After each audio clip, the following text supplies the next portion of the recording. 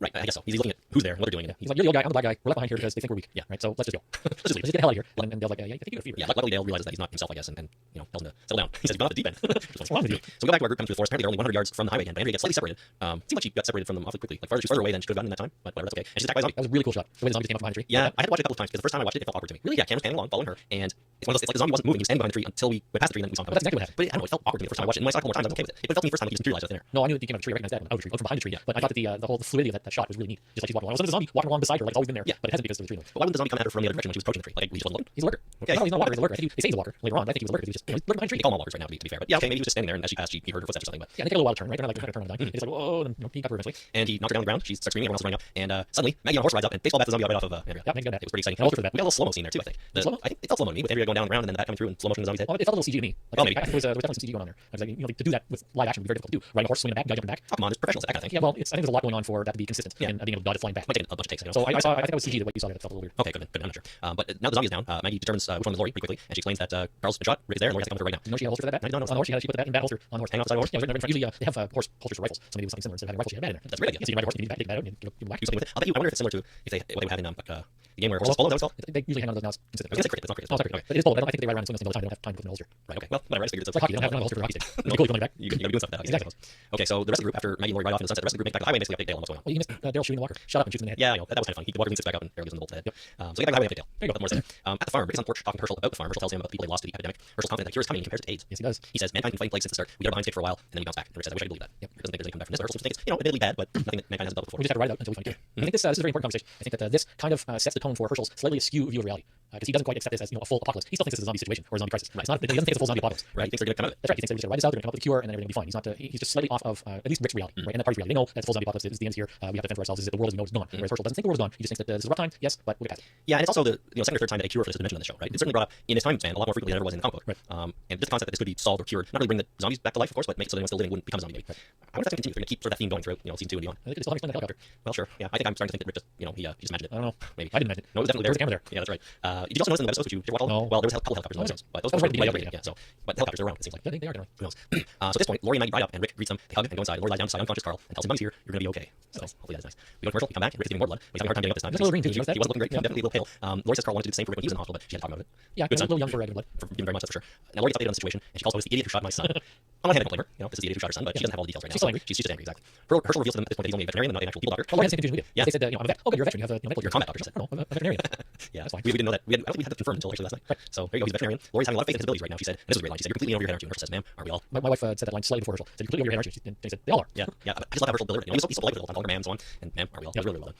Now we finally see Shane and Otis at the high school. They're there hiding behind some cars, and there are a crap load of zombies around, just mulling around the parking lot. It reminded me of something. This scene. It reminded you of Dead Rising? Nope. What? I guess. It reminded me of the scene from Shaun of the Dead where they're cutting through some backyards. Oh, right. Sean climbs up to see what the fence is. Zombies are there, and he comes back down with this look on his face, and they say, "How many are there?" And he says, "Lots." It kind of reminded me of that. It's like they're behind the cars, and they're around. You look over the cars, and there's a massive group. So it was kind of funny.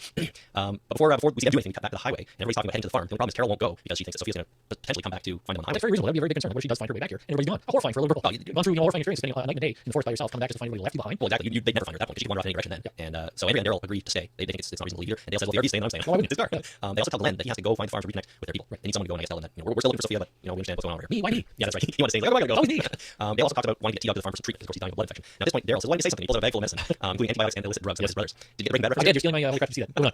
Blue meth. All right. And I found it. It's okay, he's leaving. Back to Shane and Otis. They find some flares in the trunk of the nearby police car and they use them to distract the zombies. Very smart. It's after dark now. They light the flares and they chuck them over as far as they can. Always good fun. Absolutely. The zombies see that and start going towards them, and they run and find them to the main medical trailer. There, I guess all the supplies they're going to need are stored. Back at the farm, they're worrying about Shane. They're worrying why Shane and Otis aren't back because they've been gone too long. Rick wants to go find them. Of course, Lori and Herschel say that he'd be crazy to go. Not only because he has to be there to give Carl blood, but also because he can barely stand up and You never make it out of the yard. Yeah, exactly. Rick's say, he's like, if something's going wrong, if something happened to them, have to go, and he wants to fix everything again. He's the fixer. He wants to be fixing problems. Lori says she can't do this herself, and meaning she doesn't want to stay there with Carl by herself in case something happens, in case Carl dies. Rick gives her an interesting look at this point, like he has something on his mind. I thought, really? Yeah, I thought he gave her a look like I know something about us that I haven't said anything yet. So who knows? We'll see. If you go back and watch it, I think it was pretty clear. We head back to Shane and Otis. They're in the trailer gathering supplies. They find what they need, which is good. All the respiration tubes and so on. Yep. And then they open the trailer door to leave, but sadly the zombies are no longer distracted by the flares. Yep, my wife saw this coming. Well, yeah. So she went and said, "How are they going to go now?" Well, I guess if the zombies kind of moved over there and they were staring down the street at the flares, they might not have seen them, but there were too many. I think that was the problem. Yeah, I mean, how long can you stare at flare? Mindless zombies stare at flare, get to mesmerized by flare, and then move on. Nothing they speak or anything. Right. They make running ones and stuff. So they open the door, zombies are no longer distracted, and they basically have to run. They're being chased by a lot of them. They sure are. And they're fast and they're pretty agile, these zombies. Eventually they get cornered, and Shane shoots open a pair of glass doors with his shotgun, which is exciting. A mistake. Well, you're firing a shotgun twice. First of all, twice was unnecessary. Second of all, you're making a very loud noise, and if they weren't around you before, there was going to be a whole hell of a lot more now. Right. But well, they